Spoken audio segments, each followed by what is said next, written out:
Have you ever wondered why some people get rich while others struggle their whole lives, even if they work just as hard? Today, I'm going to reveal 5 secrets that rich people use every day, secrets that most of us completely ignore. Secret number 1, they make money while they sleep. The wealthy invest in assets, stocks, real estate, businesses, and intellectual property. While most people trade their time for money, they let their money grow automatically.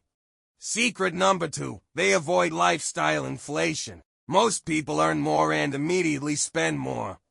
Rich people understand that increasing your income doesn't mean increasing your expenses. They save, invest, and let their wealth compound. Secret number 3, they take calculated risks.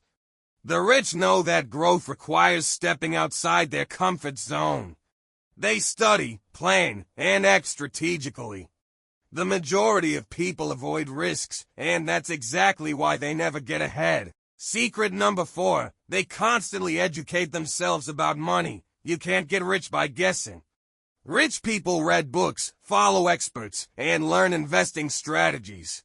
Knowledge compounds just like money. Secret number 5, they surround themselves with the right people. The people you spend time with influence your financial habits more than you think. Rich people network with other ambitious, financially minded individuals. Here's the truth, building wealth isn't about luck. It's about mindset, strategy, and consistency. So ask yourself, are you making smart choices with your money, or are you unknowingly following habits that keep you poor? If you found this video useful, like it, subscribe to the channel, and comment below what your first step toward financial freedom will be.